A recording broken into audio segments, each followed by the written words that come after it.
ॐ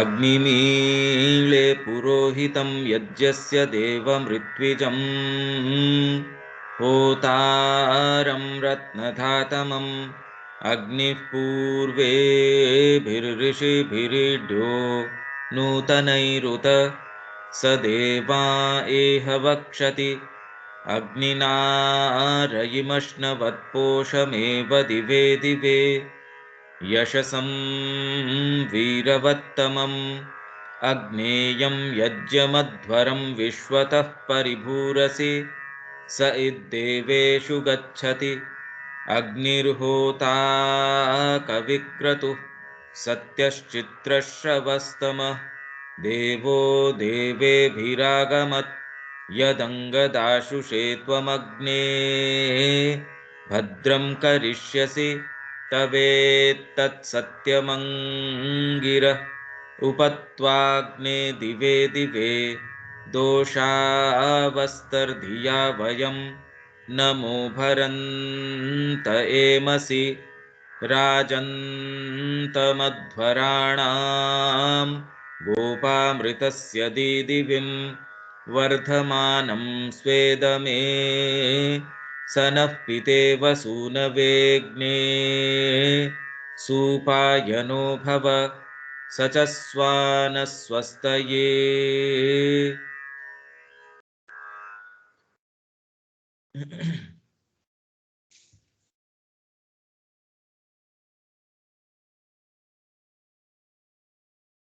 ये पेज अपना 212। जिस प्रकार मधुच्छंदस ने दूसरे सूक्त में वायु का आवाहन किया जो प्राणिक ऊर्जस्विता प्रदान करता है तथा जीवन अथवा प्राण के अपने अश्वों को ले आता है, ठीक उसी प्रकार यहाँ वह अश्विनों को पुकारता है जो प्राणिक शक्तियों को उपयोग में लेते हैं। जैसे वायु को उसने पुकारा उसी प्रकार वो अपने अश्वों को ले आता है, जीवन तथा प्राण के अश्वों को, और अश्विनी कुमार जो हैं प्राणिक शक्तियों को उपयोग में लेते हैं और जीवन के अश्व पर सवार होते हैं। और पहले के जैसे यहाँ भी वह प्राणिक या वातिक क्रिया से आरंभ करके मनोमय तक चला जाता है और यात्रा में सहायता हेतु इंद्र की शक्ति का आह्वान करता है। आनंद, सोम के रस के प्रवाह उसकी आकांक्षा करते हैं। वे ज्योतिर्मय मन इंद्र की कामना करते हैं कि अपनी क्रिया हेतु वह उनको अधिकृत करे। इससे पूर्व के दूसरे सूक्त के समान ही यह सूक्त भी सोम के यज्ञ का सूक्त है। सोम के यज्ञ का सूक्त है। पुनः नवे मंडल के 15वें सूक्त के प्रथम दो नवे मंडल के 15वें सूक्त के प्रथम दो मंत्रों में ऐसा वर्णन है, क्योंकि ये सोम को ऑफर करी गई बुक है मंडल जो है, कि अपने द्रुतगामी रथों के साथ शूरवीर रूप से सोम सूक्ष्म विचार की शक्ति धिया अण्व्या के द्वारा आगे बढ़ता है और इंद्र की पूर्णता प्राप्त क्रिया या उसके पूर्णता प्राप्त क्षेत्र तक पहुंचता है और दिव्यता के उस विशाल विस्तार या निर्माण तक पहुंचने के लिए जहां अमर देवता रहते हैं वह विचार के अनेक रूपों को ग्रहण करता है। इस विषय पर श्री अरविंद कुछ विस्तार से विचार इसलिए करते हैं कि यह दिखा सकें कि किस प्रकार वैदिक ऋषियों का सोम रस पूर्णतया प्रतीकात्मक है और कितना अधिक यह अध्यात्मपरक विचारों से घिरा हुआ है। जैसा कि ऐसे किसी भी व्यक्ति को भली प्रकार पता लग जाएगा जो नवम मंडल में से गुजरने का यत्न करेगा, जिसमें प्रतीकात्मक अलंकारों की शोभा बहुतायत में प्रकट हुई है और जो अध्यात्म परक संकेतों से सराबोर है। अश्विन अन्य देवों की तरह सत्य चेतना रितम से उतरते हैं, सत्य चेतना से आते हैं। ये सारे के सारे देवता जो हैं वो लाइट और ट्रूथ इन्हीं के अंदर कार्य करते हैं। वे द्यौ से विशुद्ध मन से पैदा या अभिव्यक्त होते हैं। उनकी गति सभी लोगों को व्याप्त करती है। उनकी क्रिया का प्रभाव शरीर से लेकर प्राणमय सत्ता और विचार के द्वारा पराचेतन सत्य तक पहुंचता है। वस्तुतः यह समुद्र से सत्ता की अस्पष्ट अवस्था से आरंभ होता है, जब वह सत्ता अवचेतन के अंदर से उद्भूत हो रही होती है, और ये अश्विन आत्मा को इन जलों की बाढ़ के ऊपर पोत की तरह ले चलते हैं, जहाज के अंदर जो ये होता है उसकी तरह, और इसकी समुद्र यात्रा में इसे जल में डूबे जाने से रोकते हैं। इसलिए वे नासत्या हैं, अर्थात गति के अधिपति, यात्रा या समुद्र यात्रा के नेता। आप जब चलते हो तो इसके ऊपर ये इनका ये फंक्शन है, इसमें सहायता करते हैं। वे मनुष्य की सहायता उस सत्य के द्वारा करते हैं जो उन्हें विशेषतः उषा के साथ, सत्य के अधिपति सूर्य के साथ और उसकी पुत्री सूर्या के साथ साहचर्य से प्राप्त होता है, परंतु अधिक विशेष तौर पर तथा अपने सहज स्वभाव स्वरूप से वे सत्ता के आनंद द्वारा उसकी सहायता करते हैं। वे आनंद के अधिपति शुद्ध शुभस्पति हैं।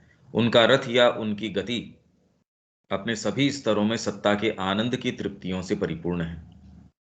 वे उस चर्म को धारण किए हैं जो परिस्रावित होते हुए मधु से भरी है। मतलब उसमें से घी, ये जो है मधु, ये उसमें से स्रावित हो रहा है। वे मधु का, मधुरता का अन्वेषण करते हैं और सब वस्तुओं को उस मधु से भर देते हैं। ये डीप साइकोलॉजिकल प्रक्रियाएं हैं सारी की सारी, और एकदम इनका अनुभव किया जा सकता है। और किसी न किसी स्तर के ऊपर आपने अपने क्षणों के अंदर ये प्रक्रियाएं, पर वो जब घटित होती है उस समय हम कॉन्शियस होते नहीं। जब वो नहीं होती तो इतनी बारीकी से देखने का फिर बाद में कि भी, फिर भी यदि आप प्रयास करें और देखें कि कैसे ये प्रक्रियाएं घटती हैं, तो किसी न किसी क्षण के ऊपर आप रिकॉल करके देख सकते हैं कि कैसे इन देवताओं की क्रिया आप में कभी संपन्न हुई होगी, या हो रही होगी, या हो सकती है अगर कॉन्शियस हैं तो। इसलिए वे आनंद की प्रभावोत्पादक शक्तियां हैं, उस आनंद की जो सत्य चेतना के अंदर से निःसृत होता है और अपने आप को तीनों लोकों में विविध रूप से अभिव्यक्त करके मनुष्य को उसकी यात्रा में थामे रखता है। कि कैसे यह आपको अपनी यात्रा में थामता है। हाँ, बशर्ते ये प्रकाश के अंदर काम करने वाले हैं। तो यदि ये संकल्प हमारा सच्चा है कि भाई ये मेरे को तो माँ का ही कार्य करना है, तो फिर आपकी यात्रा के अंदर जो भी व्यवधान है, जो भी सारी चीजें किस किस तरीके से आ रही हैं, उनको कौन से वाले इन देवताओं को मीट करना है, वो स्वतः ये प्रक्रियाएं चलती रहेंगी। इसलिए उनकी क्रिया सभी लोकों में होती है। वे मुख्यतया घुड़सवार या घोड़े को हाँकने वाले अश्विन हैं, जैसा कि उनका नाम सूचित करता है। वे मनुष्य के प्राण बल को यात्रा की प्रेरक शक्ति के रूप में प्रयुक्त करते हैं, पर साथ ही वे विचार के अंदर भी कार्य करते हैं और उसे सत्य तक पहुंचा देते हैं।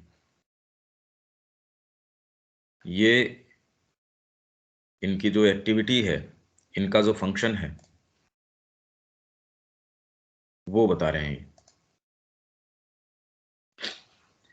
वे शरीर को स्वास्थ्य, सौंदर्य, संपूर्णता प्रदान करते हैं। वे दिव्य चिकित्सक हैं, हीलर्स हैं। ये सभी देवों में वे मनुष्य के पास आने के लिए और उसके लिए सुख व आह्लाद को विरचित करने के लिए सबसे अधिक प्रस्तुत रहते हैं।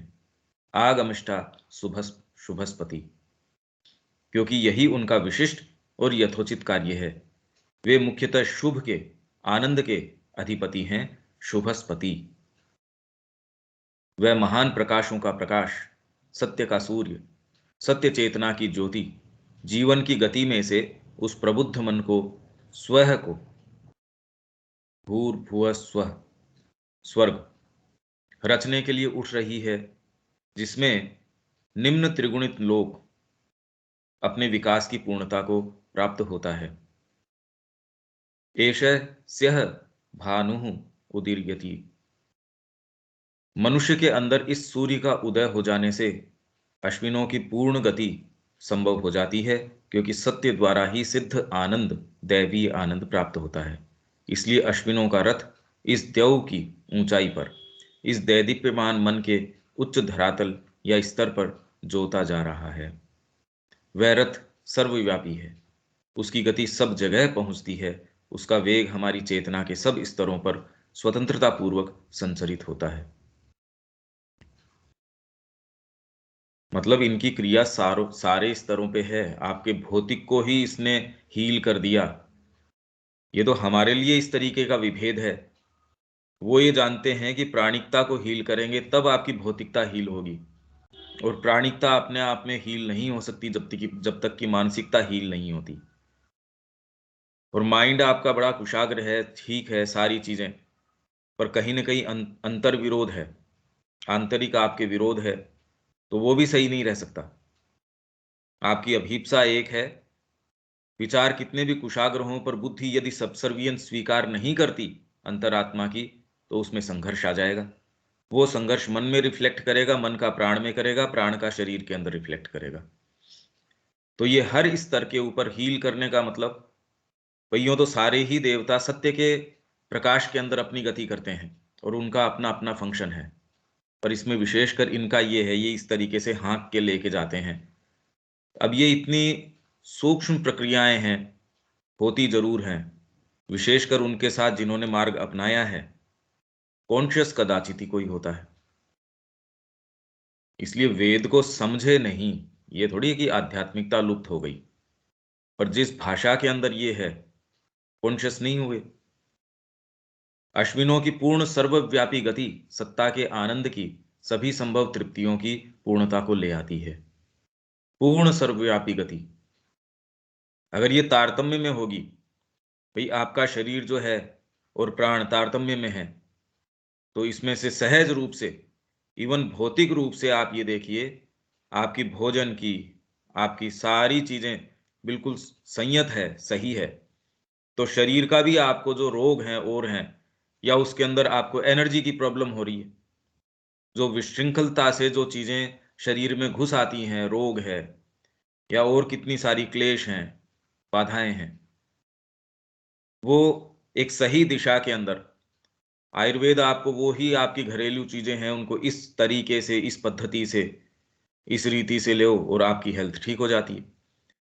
तो यदि आप, आपकी प्राण और भौतिकता, आपका मन, ये तारतम्य में है, और आपकी डीपर जो जो सत्ता है वो सारी की सारी तारतम्य में है, तो स्वतः इसके अंदर आनंद तो आना ही है।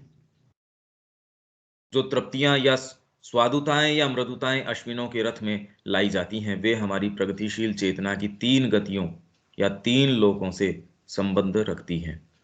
शरीर की तृप्तियां, शरीर यदि आपका, और वो कभी भी फैंसी इसको आप फॉलो कर रहे हो, तो शरीर ठीक नहीं रह सकता, रह ही नहीं सकता।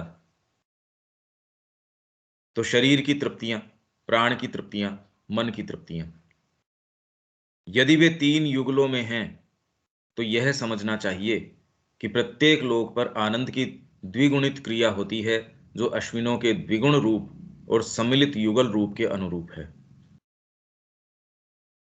वे तीन युगलों में हैं, तो यह समझना चाहिए, तीन युगल में है, कि प्रत्येक लोक पर मन, प्राण और शरीर तीनों के ऊपर, क्योंकि युगल रूप हैं, अश्विनौ दो हैं ये, तो शरीर के अंदर द्विगुणित इसकी जो क्रिया है, वो मैंने आपको बताया। ब्रेन के अंदर आपकी लेफ्ट हैंड साइड और राइट हैंड साइड, दो हाथ हैं, दो आंख हैं, इनकी द्विगुणित क्रिया है। ब्रेन यदि दोनों, जनरली तो एक पार्ट ज्यादा होता है, आप क्रिएटिव हो या इमेजिनेटिव हो या आप एनालिटिक हो, और इसको इसको भी करके आप वास्तव में कितना क्या डीपर जा सकते हो। भी लोगों के अंदर ये है, पर अगर कोई डीपर चीज नहीं है, थोड़ी बुद्धि नहीं है, आप क्या कर लोगे। हाथों में बहुत कला है, मैं हूं बहू मूर्ति गढ़ देता हूं, कल्पना शक्ति नहीं है। तो कल्पना शक्ति नहीं होने से हाथों की वो एक शक्ति जो हू बहू उकेर तो देती है, पर नई चीज क्रिएट नहीं कर सकती।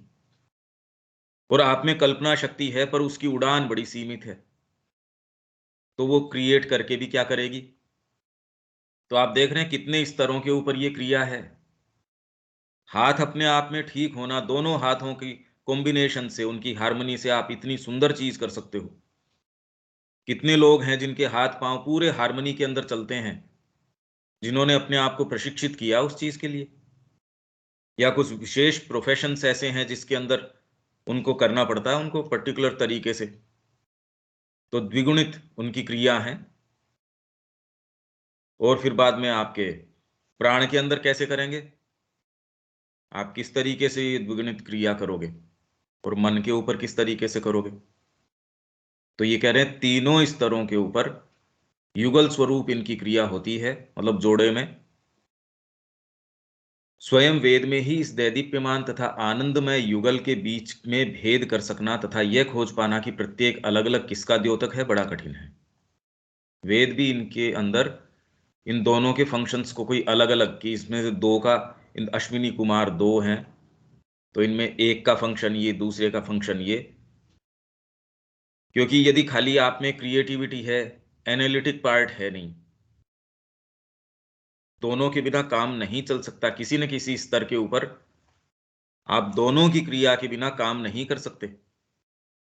कैसे करेंगे, आप में बिल्कुल इमेजिनेशन नहीं है, आप तो एक जेरोक्स मशीन की जैसे हो, और वो भी एक्चुअल में आप कर नहीं सकते। आप बाहर से कोई कलाकृति देखते हो या कोई चीज देखते हो, हू बहू उसको हाथ के माध्यम से, किसी भी माध्यम से उकेरने के अंदर आपको आंखों की भी शक्ति चाहिए।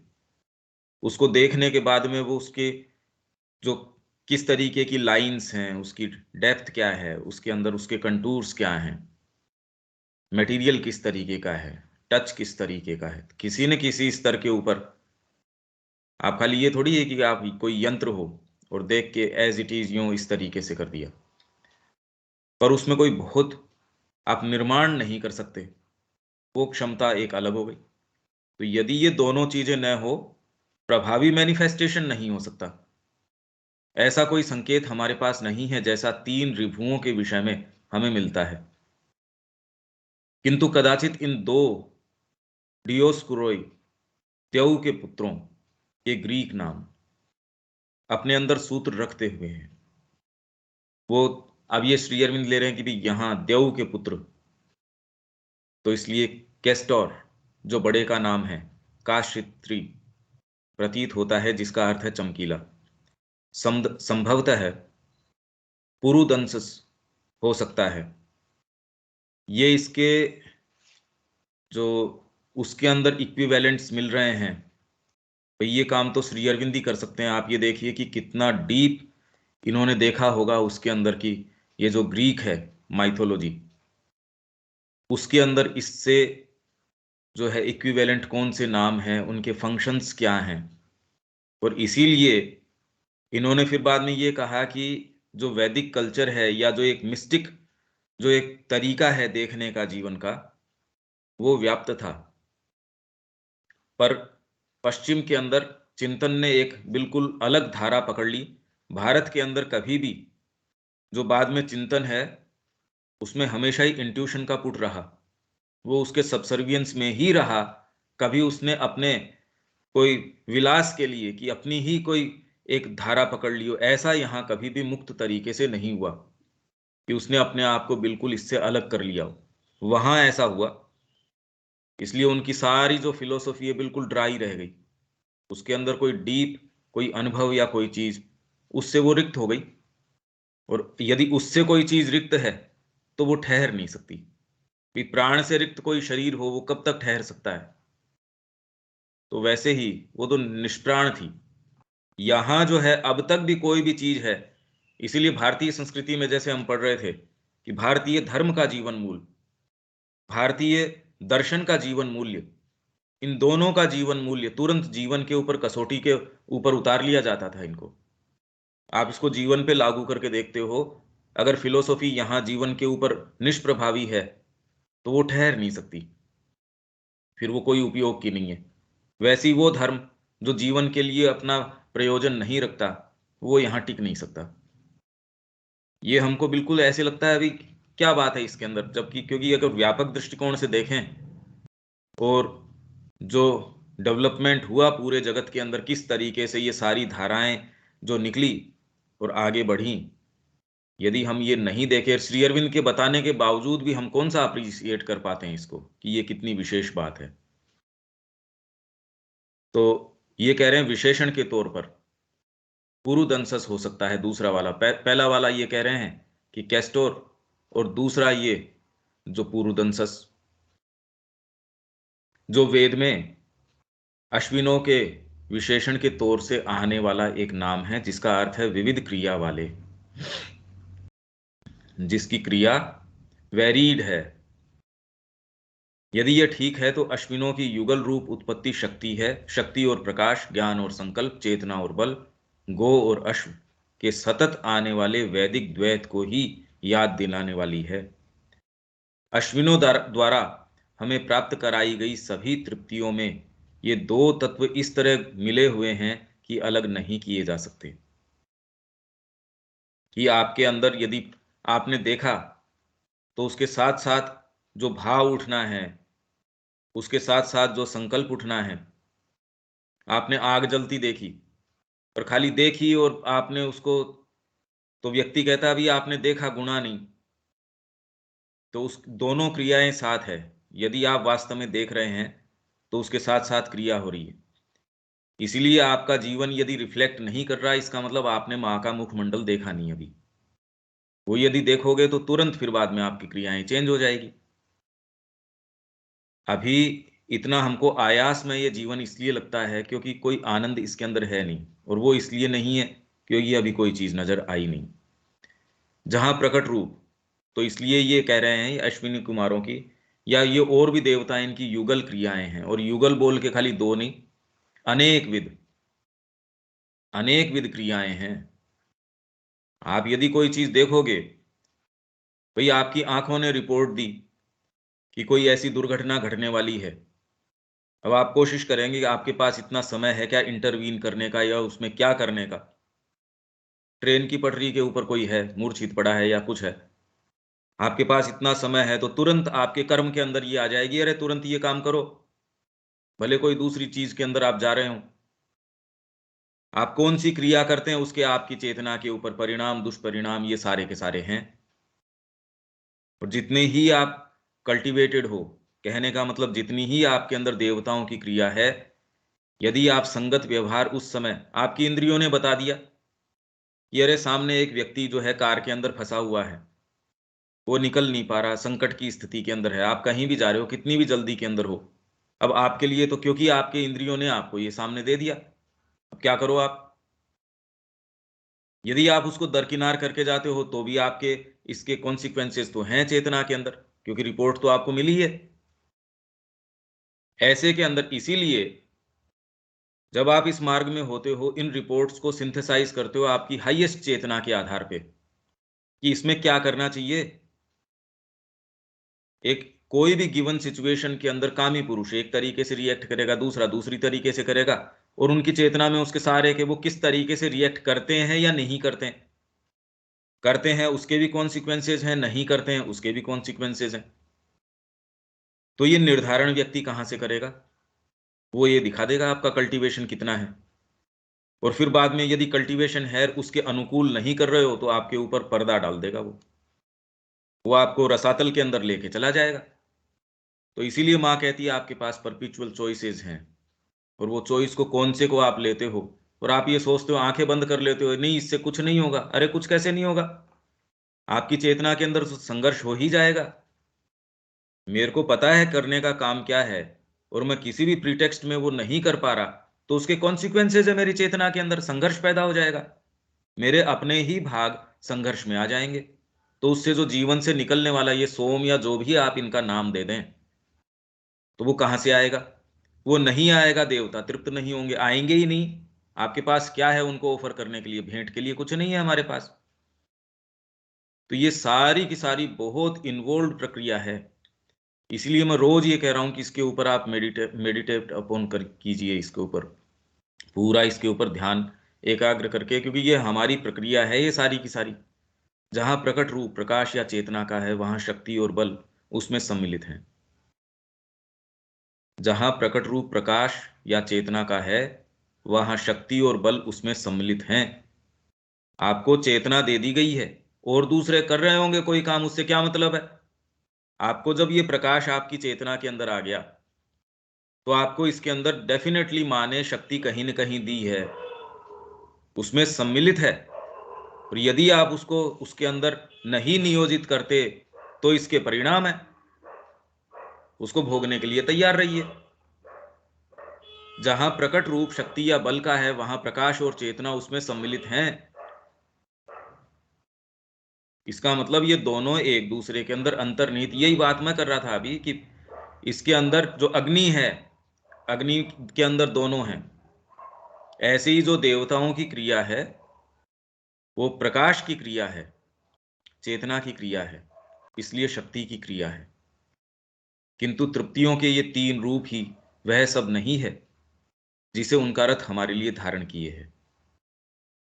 उसके अंदर कुछ और भी है। एक चौथी चीज है, मधु से परिपूर्ण एक चर्म है, और उस चर्म में से वह मधु फूट निकलता है और प्रत्येक दिशा में प्रवाहित हो उठता है। धृति ही तुरीयः मधुनः विरप्शते। मन, प्राण और शरीर ये तीन स्तर हैं। हमारी चेतना का एक तुरीय अर्थात चौथा, तुरीय का अर्थ है चौथा। तुरीय जो अर्थ है, जो शब्द है उसका अर्थ है चौथा स्तर है पराचेतन, सत्य चेतना। अश्विन एक चर्म को, धृति को शाब्दिक अर्थ लें तो काटी हुई या विदारित की हुई वस्तु को। भी चर्म आपने, चर्म तो है नहीं जब तक कि कोई शरीर के वो लग रहा है। अगर चर्म अलग है इसका मतलब तो उस विदारित, काटी हुई सत्य चेतना के अंदर से लाई हुई एक आंशिक रचना को पराचेतन आनंद के मधु को रखने के लिए अपने साथ लाते हैं। अब आप देख रहे हो कि ऋषि कोई जब संज्ञा देते हैं, कोई चीज बताते हैं, या किसी व्यक्ति को देखेंगे मृगछाल के ऊपर बैठा देखते हैं तो वो कितनी कितनी चीजें कि भी ये चर्म है तो ये यहां से काटा हुआ है, ये है। वो भौतिक रूप से नहीं देखते, भौतिक क्रिया के पीछे भी उसको इतना सारी पूरी उसकी श्रृंखला जो उसको सत्य तक कैसे जोड़ती है। तो भौतिक के अंदर वो पूरे के पूरे पराभौतिक को देखते हैं। वो यदि पहाड़ देख रहे हैं तो उसके माध्यम से कोई दूसरी चीज जो वो पहाड़ सिग्निफाई कर रहा है। नहीं तो क्या अर्थ है? तो ये सारी भौतिक प्रकृति को आप देखते हो, क्या है इसका कोई अर्थ तो निकलता नहीं।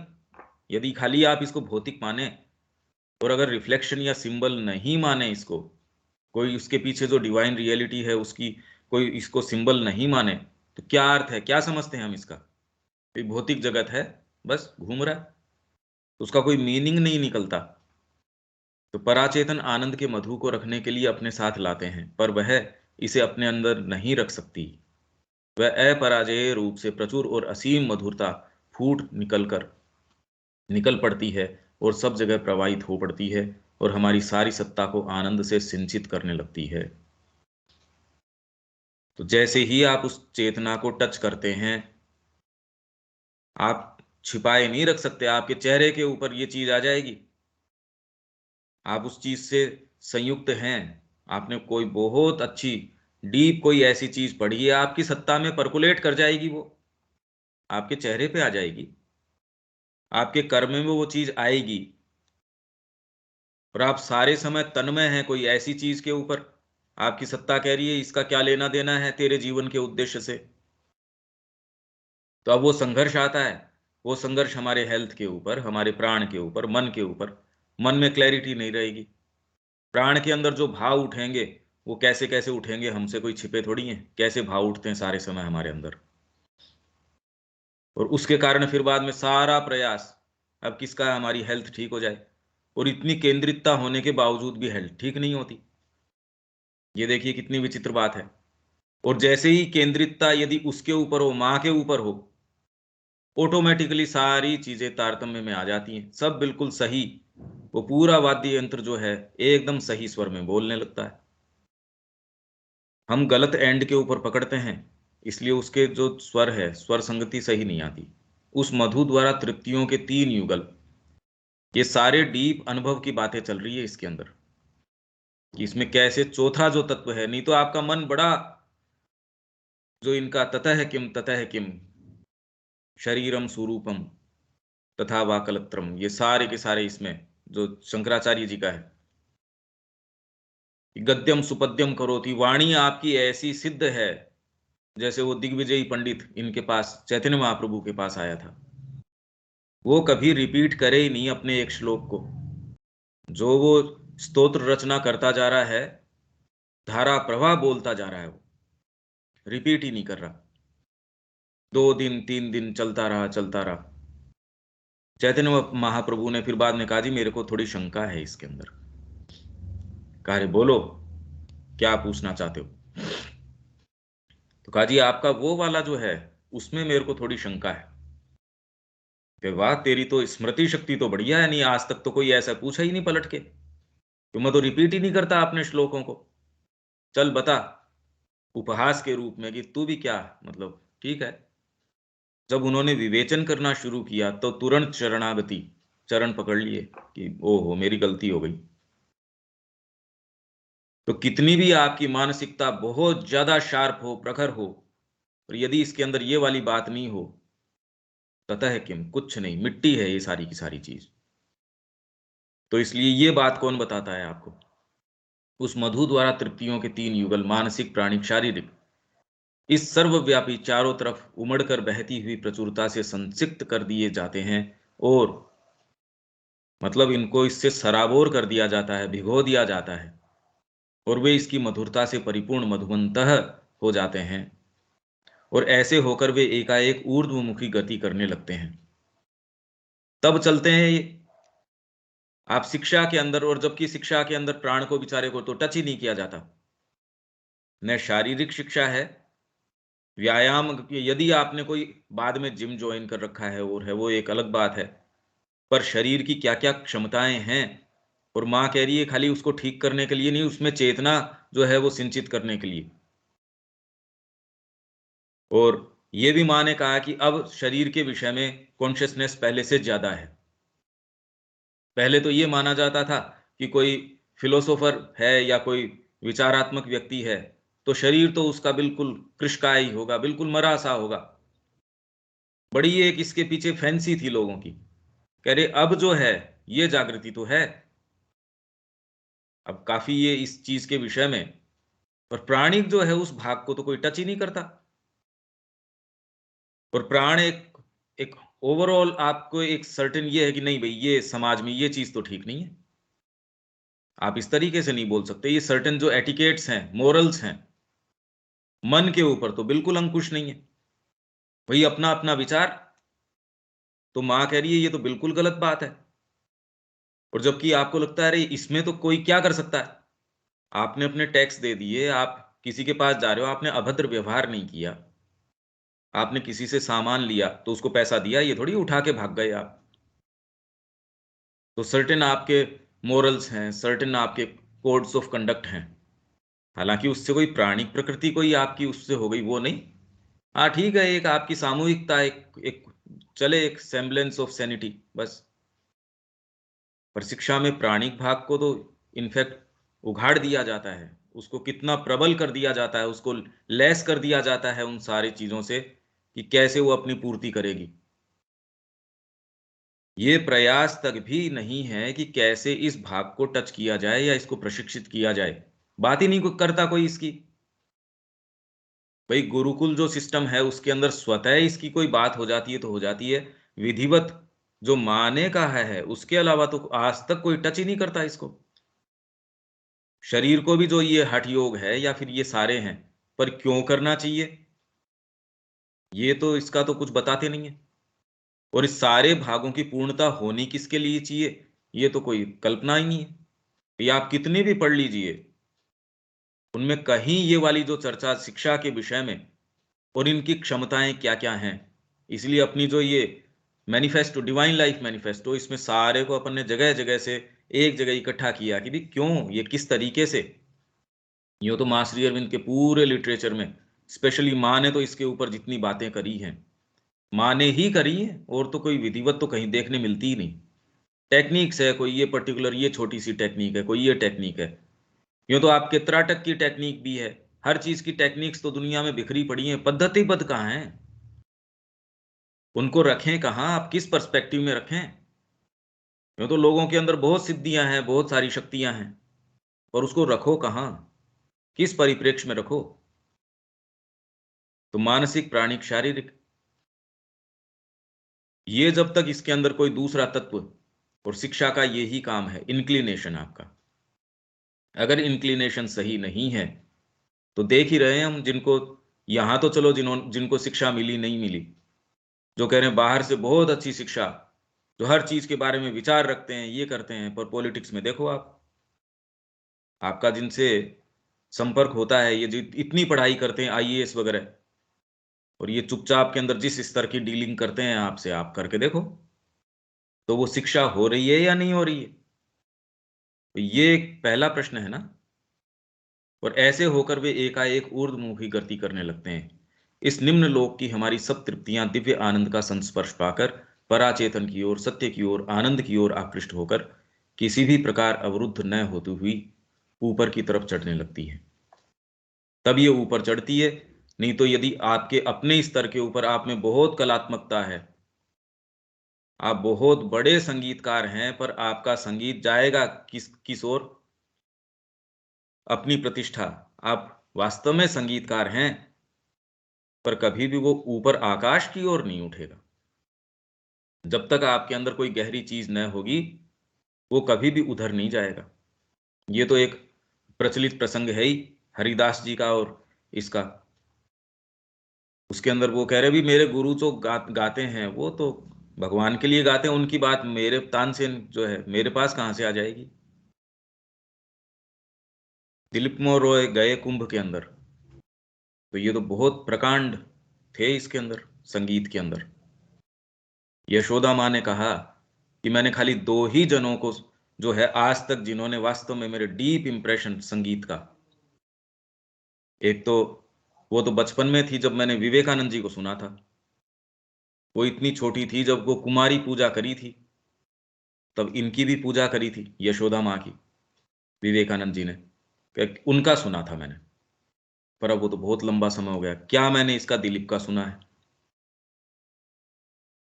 वो कुंभ के अंदर गए, कोई एक व्यक्ति, बाबा कोई, एक तारे के ऊपर अपना टूटे फूटे स्वर के अंदर गा रहा है, भाव विभोर होके प्रेम से गा रहा है। उनका सारा जो अभिमान दर्प था वो गल के एकदम, करे देखो मैं कितना चीप व्यक्ति हूं। पर इनफैक्ट ये स्वीकार होना भी तो कितनी भारी बात है, नहीं ये स्वीकार ही नहीं होता। जीवन चला जाता है चीपनेस के अंदर, और पूरे जीवन भर हम उसी रट को दलते रहते हैं कि भाई देखो मैं तो कितना कुछ कर रहा हूं, अरे यार क्या कर रहा है तू? और क्योंकि या खुले रूप से, सचेतन या अवचेतन रूप से सत्ता का आनंद ही हमारी क्रियाओं का नेता होता है। ये है। और आपको आनंद यदि सही चीज में आ गया, आप कर ही नहीं पाएंगे दूसरी चीज। दूसरे को प्रैक्टिकल लगती है या इनप्रैक्टिकल लगती है, आपका जो दिशा सूचक है वो बहुत सटीक है होगा, वो गलत जाने ही नहीं देगा, पहले ही बता देगा ये इस तरीके से। और आप गलत किसी में गलती से भी कदम रख दिया तो आपको तकलीफ होगी इसमें। तो कौन चाहेगा अपने आप को जबरदस्ती तकलीफ के अंदर डालना? अतः उन तृप्तियों के साथ इन देवों के सब रथ और घोड़े उसी वेग से ऊर्ध्वमुखी गति करने लगते हैं। हमारी सत्ता की सभी विविध गतियां, शक्ति के सभी रूप जो कि उन्हें प्रेरणा देते हैं, सब के सब ऊपर अपने घर की ओर आरोहण करते हुए, जैसे अग्नि का वो स्वेद में, तो सारों का घर ऊपर की ओर है।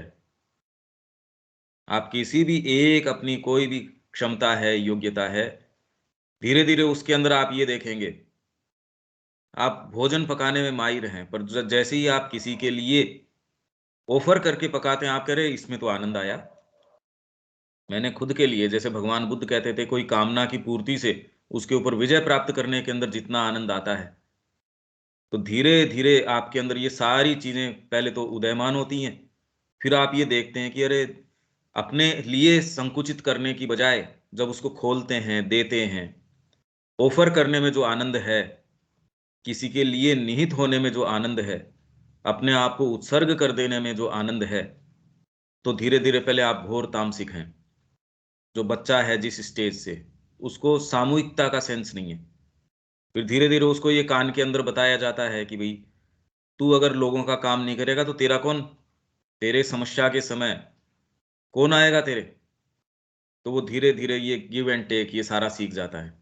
तो अपने जो घोर तामसिकता है इससे थोड़ा सा, हालांकि इंक्लिनेशन ये नहीं है, ऐसे होते होते होते होते कोई एक समय वो लड़खड़ाए, और ये उसको महसूस हो रहा है, ये मैंने सारे जीवन लेने ही लेने, देने में जो आनंद आता है, देखो इसमें तो ज्यादा आनंद आता है। फिर आप अपने परिवार को देने में आप आनंद है। आप स्वयं भोजन कर रहे हो, उसकी बजाय आपका बच्चा जो है उसको आप ला के देते हो, अपनी चीज उसको देते हो, उसमें ज्यादा आनंद आता है। आप कहते हो मैं भी मैं, और फिर उससे ज्यादा आप कहते हो अरे ये तो समाज के लिए भी है। तो वो व्यक्ति आपको कह रहे ये विशेष आदमी है, ये अपने लिए नहीं बचा के रखता, ये समाज को देता है।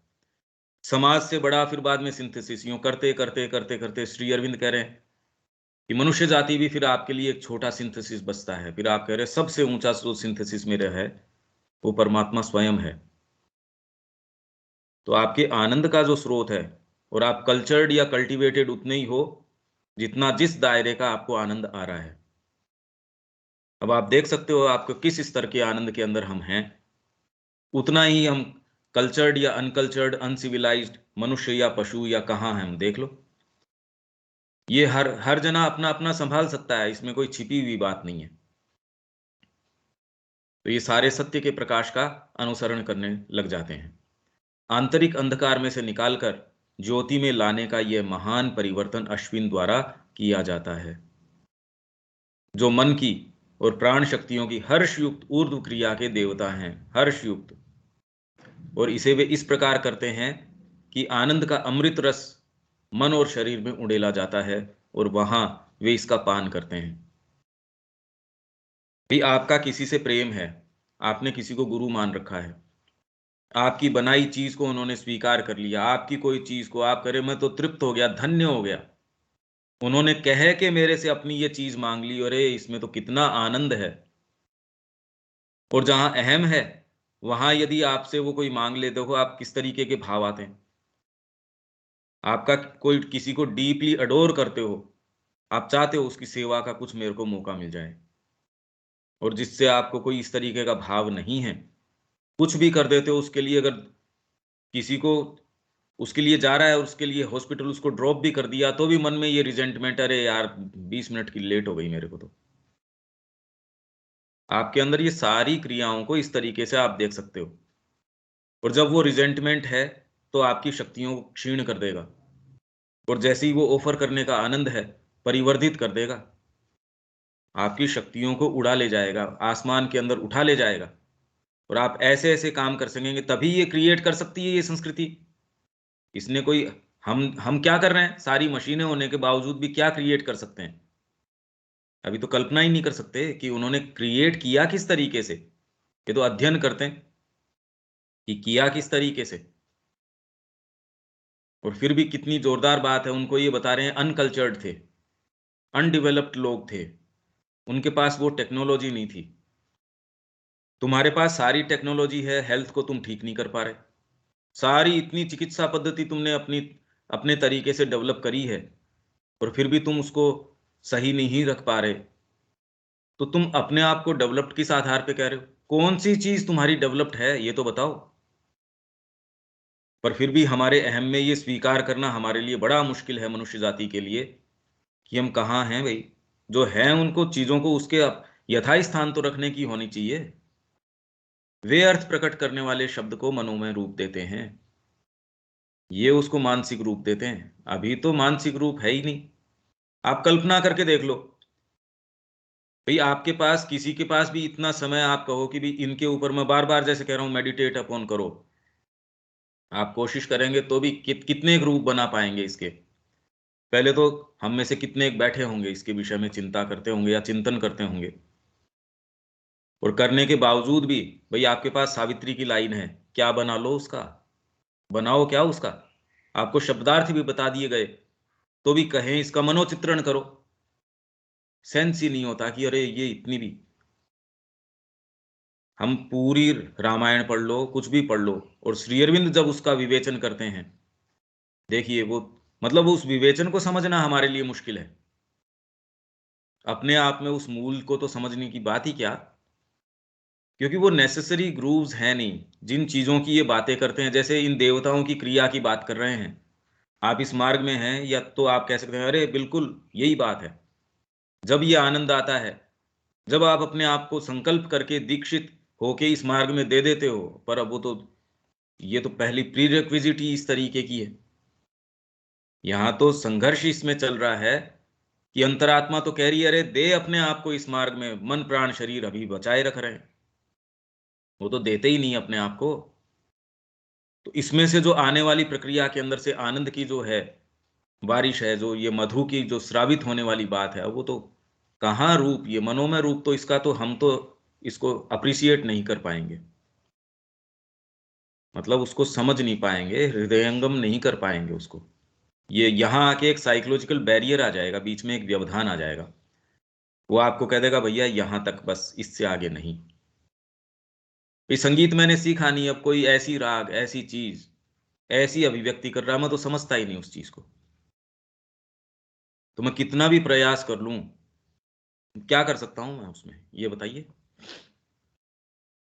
तो वैसी कितनी चीजें हैं अंतरंग, वो सारी की सारी उन्होंने भागवत के अंदर, अब रास का वर्णन है, हम तो नहीं समझ सकते जब तक ये काम वासना ये सारी हैं, उसमें क्या दिव्यता है, क्या चीजें हैं, क्या एक्सप्रेस करना चाहते हैं, हम नहीं समझते। तो यहाँ आके बंद हो जाती है सारी चीजें, जो ये हैं हमारे लिए सील्ड हैं, वे हमें विशुद्ध मन के उस स्वर्ग में ले जाते हैं जो इस अंधकार से परे है, और वहां वे विचार के द्वारा आनंद की शक्तियों को कार्यरत कर देते हैं। अब वो चाहें तो भी आपको कम्युनिकेट किस तरीके से करें। एक कहानी है, एक सीक्रेट सोर्स ऑफ गंगा, ये कोई प्रमोद है या प्रणव कुमार भट्टाचार्य है, प्रमोद है या कुछ ऐसा नाम है, जिन्होंने वो पेंटिंग बना रखी है, जो पौंडीचेरी में माँ श्री अरविंद की जो पेंटिंग लगी हुई है ध्यान कक्ष में। वो गया ढूंढते ढूंढते, वो कह रहा है मैं बाद में गंगोत्री से भी ऊपर, फिर मैंने कहा भाई ये तो सोर्स नहीं होना चाहिए, चलता रहा चलता रहा, ऐसे स्थान पे, निर्जन स्थान पे, उसने गाइड भी उसको छोड़ के चला गया कि भाई इससे आगे तो मनुष्य की क्षमता नहीं है।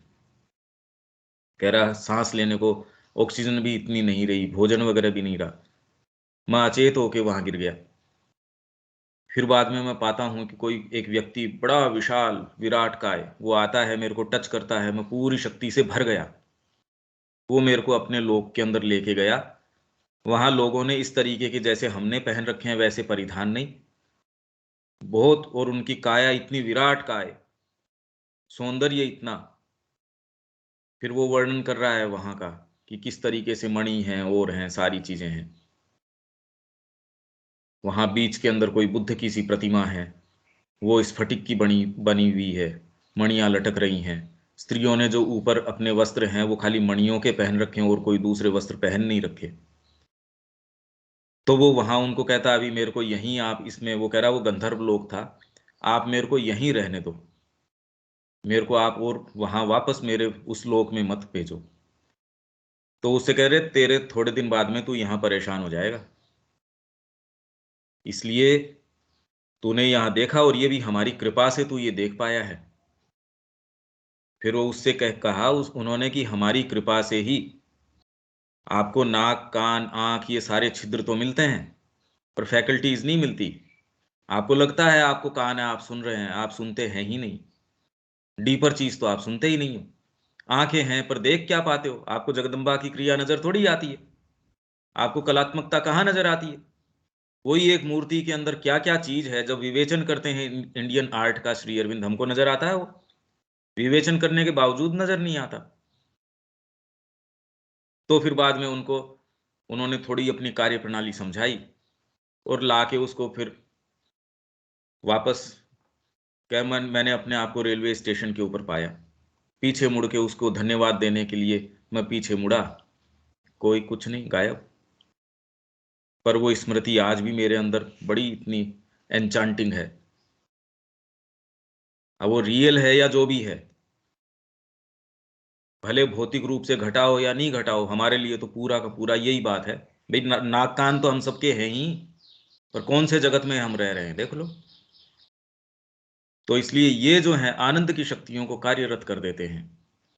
ये सारा कहने का अर्थ ये है कि इन्हीं की कृपा से, इनकी ही क्रिया से वास्तव में ये एग्जिस्टेंस हमको जैसा है, और उसका वास्तव में जितना आनंद है वो निकल के आता है। आप सोचते हो आप यूं एक जगत के अंदर रह रहे हो, ये है ही नहीं। तो इसलिए जबरदस्ती हम जो चीज है नहीं उस पर आग्रह करके और अपनी शक्ति क्षीण करें, अपना समय क्षीण करें? क्यों? और यदि हमारे अंदर चेतना आ गई है, एक उद्देश्य जीवन में मिल गया है और फिर उसको नहीं करना, ये तो आवर ऑफ गॉड में हमने पढ़ा ही था। थ्राइस वो टू देम, 3 बार धिक्कार है ऐसे लोगों को। परंतु वे द्युलोकीय जलों को भी पार करके, द्युलोक स्वर्ग के जल को भी पार कर जाते हैं। मतलब मनोमय जो जगत है उसको पार नहीं करोगे तो वहां अटक जाओगे। मानसिकता आपकी बड़ी जो है प्रखर है, पर वो तो चेन है, सोने की चेन हो गई बस, वो तो बंधन तो वैसा का वैसा है। तो पार करके उससे भी ऊपर चले जाते हैं, क्योंकि सोम की शक्ति उन्हें सब मानसिक रचनाओं को तोड़ डालने में सहायता देती है और वे इस आवरण को भी उतार फेंकते हैं। वे मन से परे चले जाते हैं और सबसे अंतिम चीज जो वे प्राप्त करते हैं वह नदियों का पार करना कही गई है, जो कि विशुद्ध मन के द्युलोक में से गुजरने की यात्रा है। वह यात्रा है जिससे सत्य के मार्ग पर चलकर दूसरे किनारे पर पहुंचा जाता है। और तब तक जबकि अंत में हम उच्चतम पद परमा परावत पर नहीं पहुंच जाते, हम इस महान मानवीय यात्रा से विश्राम नहीं लेते। आपको इसमें इतना आनंद आता है, बाहरी आपके तकलीफें हैं, ऊहापोह है, ऊपर है, नीचे है, उसके बावजूद भी कोई ऐसी चीज है आपकी, ये नहीं कि बाहरी प्रकृति इसके अंदर संघर्ष नहीं करेगी, तुड़ाव नहीं करेगी, अपनी सारी जो चीजें हैं वो आपको कहने की कोशिश नहीं करेंगी। क्यों नहीं करेगी? पूरा राइट है उसको कहने का। जब तक कि ट्रांसफॉर्मेशन नहीं हो जाता तब तक अपना कोलाहल आपके कानों में डालने का पूरा राइट है इसको। ये तो हमारी चाहिए बात की उसको हम इम्प्रेस अपॉन कर पाए, अपना उद्देश्य उसको समझा पाए।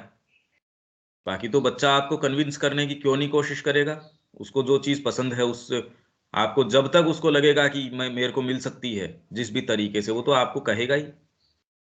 अश्विनों की क्रिया द्वारा मनुष्य की आनंदोन्मुखी प्रगति स्वयं भी आनंदप्रद हो जाती है। तो ये यात्रा स्वयं भी आनंदमय होती है। आप तकलीफ में चलेंगे, किसी एक दिन एकाएक उसमें प्रवेश कर जाएंगे, ये थोड़ी होगा। यात्रा तो बहुत पीड़ादायक रही भाई, यहां पहुंचे तब इसमें आनंद के इसमें द्वार में प्रवेश किया, ऐसा नहीं। प्रगति स्वयं आज आपने जो संसिद्ध किया, आज आपको डेफिनेटली आनंद देगी। आप जो संकल्प आज करोगे, ये थोड़ी है कि मैं 20 साल से संकल्प करते आ रहा हूं, मेहनत करते आ रहा हूं, कुछ पता कुछ चला ही नहीं। नहीं हो सकता ऐसा। उसका सारा प्रयत्न और संघर्ष, इनफैक्ट इसीलिए कितने लोग तो इसको कह रहे हैं कि कोई अंतिम मुकाम नहीं है इसका, यात्रा ही वास्तव में इसका सुख है। कितने लोगों ने तो इसका एक रूपक बना दिया। वो कह रहे हैं एक बच्चे को लेके गए, तेरे को मैं एक जबरदस्त चीज बताऊंगा, तो उसको पहाड़ की चढ़ाई के ऊपर चढ़ते रहे, चढ़ते रहे, चढ़ते रहे। यात्रा के अंदर आशा रही कि हाँ मैं बताऊंगा। और जब लास्ट के अंदर ऊपर ही ऊपर चढ़ गए तो कहा बस यहां आने के आनंद के लिए, उसने कहा भाई ये क्या बात हुई? कदो मार्ग में तेरे को आशा बनी रही थी कि कोई प्राप्ति है। कुछ लोग इस तरीके का रूपक बना देते हैं कि यात्रा ही अपने आप के अंदर आनंदप्रद है और कोई आपको इसमें कुछ मिलने वाला नहीं है। इससे ये पता चलता है कि उनको जीवन में वास्तव में स्वयं को कुछ नहीं मिला। आप इस तरीके के रूपक यदि दे रहे हैं तो आपको कुछ मिला नहीं। ये कह रहे हैं यात्रा स्वयं आनंदप्रद है, पर इसका मतलब ये नहीं है कि आप जब जाते हो तो जहां जहां आप जाते हो वहां आनंद नहीं मिलता आपको। उसका सारा प्रयत्न और संघर्ष और श्रम एक दिव्य सुख से भरपूर हो जाता है। जैसे वेद में यह कहा गया है कि सत्य द्वारा सत्य की ओर प्रगति होती है। अंधकार से आप सोचो माँ मेरे लिए ये कर दे, माँ ये कर दे, ये कुछ नहीं। कई लोग कहते हैं जी हम माँ के सामने बहुत गिड़गिड़ाते हैं, रोते हैं, हम ये हैं वो हैं। अरे यार, ये आप अगर महसूस करके देखोगे, इसमें लाइट नहीं है, इस बात के अंदर इसमें प्रकाश नहीं है, इसमें चेतना नहीं है, ये सत्य की ओर गति नहीं है। ये तो अपने ऊपर ही केंद्रित होना है। मैं रोता हूँ, बिलखता हूँ, माँ से ये कहता हूँ वो, ये तो अपने ऊपर ही केंद्रित होने का एक बढ़िया तरीका है। बस आपने उसको माँ का रूपक दे दिया, कोई दूसरे लोक देवता का दे देगा, कोई उसको अपने बेटे का दे देगा, कोई पत्नी का दे देगा, मैं उसके सामने गिड़गिड़ाता हूँ बस। पर क्योंकि वहां से रेस्पॉन्स आपका मन चाहा नहीं आता, माँ आपने एक साइकोलॉजिकल ऐसी गठित कर लिया, आपको जो जवाब चाहिए वैसा आपको मिल जाता है। माँ भौतिक शरीर में मौजूद थी तब की ये स्थिति है, अब तो कहना ही क्या। द मदर के अंदर पढ़िए आप, श्री अरविंद कह रहे तूने अपनी एक मानसिक माँ का गठन कर रखा है। भौतिक माँ जिस चीज के लिए मना करती है, वो मानसिक माँ उसके लिए हाँ कर देती है। इनफैक्ट तेरे को डांट भी देती है वो। इससे तेरे को ये एक कंफर्टेबल लगता है, नहीं नहीं ये बड़ी ऑब्जेक्टिव चीज है, आप उससे डांट भी खा लेते हो, उससे वो आपको पुचकार भी देती है, वो सारे काम कर देती है। अल्टीमेटली आप कहीं नहीं गए, आप वहीं के वहीं खड़े हो। अब सोचो, यदि आप थोड़ा इसको एट हार्ट लेंगे, बड़ी गंभीर बात है ये। अर्थात मानसिक और भौतिक चेतना के अंदर सत्य के नियम की उत्तरोत्तर वृद्धि के द्वारा हम अंत में मन और शरीर से परे पराचेतन सत्य तक पहुंचते हैं। वैसे ही यहाँ यह दर्शाया गया है कि आनंद के द्वारा आनंद की ओर प्रगति होती है। अपने सब अंगों में, अपनी सब क्रियाओं में दिव्य आनंद की ओर उत्तरोत्तर वृद्धि के द्वारा हम पराचेतन आनंद तक पहुंचते हैं। मतलब ऐसा नहीं है कि यात्रा तो आनंददायी थी, वहां पहुंचे कि यहां आने के लिए, ऐसा नहीं है। जैसा कि बहुत लोग इसको एक रूपक के रूप में कि भाई इस यात्रा में ही आनंद है और अपने आप में कोई प्राप्त करने की कोई चीज नहीं है। भाई कैसी बात कर रहे हो ये? आपने तो सारे डायनेमिज्म, आपके उत्साह को ही खत्म कर दिया। आप ऐसा कह के आपने यात्रा को भी एक उपहास का पात्र बना दिया, और ऐसा कोई उद्देश्य है ही नहीं। आपने सारी चीज को निरुद्देश्य बता दिया कि बस आनंद तो यात्रा के अंदर है। तो व्यक्ति का ये पागलपन की बात कर रहे हो यार। हाँ ठीक है, मेरे को यात्रा ही कोई, मैं यहीं बोर हो रहा हूं, तब तो चलो घूम ही आते हैं। तब तो मैं समझ के ही जाता हूं कि मैं कोई टारगेट लेके नहीं जा रहा, यात्रा के लिए यात्रा कर रहा हूं, तो ठीक बात है। ऐसे ही लोग कितने कितने, आपने स्वयं ने कई बार पढ़ा होगा, यात्रा का आनंद है इसके अंदर। तो जब तक आप यात्रा करते हैं तब तक आपको आशा रहती है, बस वो ही आपको इसका आनंद है। तो इसका मतलब उनको खुद को कभी कुछ मिला ही नहीं, उनको नहीं मिला इसलिए दूसरों को भी वो ऐसी बातें कर रहे हैं। और जिनको मिला है पूछिए उनसे। तो अगर पहले दिन, जिस दिन हमने इनकी तरफ मुंह मोड़ा था, इनकी तरफ उन्मुख हुए थे, माँ की तरफ जिस दिन हुए थे, उसी दिन हमको तो मिल गया था। और क्या चाहिए हमको? और कुछ नहीं चाहिए, चाहिए थोड़ी मेरे को। आपके अंदर पहले बार आप उनके दर्शन डे के ऊपर गए, देखा, उन्होंने कहा पूरे जीवन भर और आगे आने वाले जितने भी जीवन हैं, फिगरेटिव चीज हो सकती है खैर, ये एक काव्यमय चीज हो सकती है, पर ये वाले को तो आप कह रहे हो ये वाला तो मेरे हाथ में है ही, ये तो पूरे आजीवन भी मैं इनका ऋण चुका हूं। तो ऐसा तो क्या ऋण दे दिया कोई दूसरा बाहरी दृष्टि से देखे? तो यात्रा नहीं, ये तो प्राप्ति हो गई। और पूरा मार्ग जो है वो प्राप्ति का भी है और अभिव्यक्ति का भी है। आपको जो मिला है उसका ग्रेटिट्यूड आप किस तरीके से अभिव्यक्त कर रहे हो, ये तो है एक सही चेतना। नहीं तो ये कह रहे हैं यात्रा के आनंद के लिए यात्रा कर रहे हैं, ऐसा कुछ नहीं है। यहां हमको विराम देना पड़ेगा, कल इसको यहां से हम दोबारा लेते हैं। ठीक है रविकांत जी, यहां तक तो जी। मैं है जी। कि आज ये पता लगा कि जो यात्रा का आनंद है वो अपना ही आनंद है। हाँ, यात्रा को तो आनंद है ही। ये जो हमारी यात्रा है, ये आज इसका की नोट, इसकी जो सबसे बड़ी जो एक छुपा हुआ ज्ञान था, वो आज समझ में आया कि ये जो हम 1 साल से यात्रा कर रहे हैं, ये आनंद क्यों आ रहा है और कैसे आ रहा है, और इसी आनंद के लिए हम जुड़े हुए हैं इससे। ये यात्रा का निश्चित अपना ही एक अनुभव है। निश्चित निश्चित पक्की बात है। जी। विवेक कोई बात है क्या?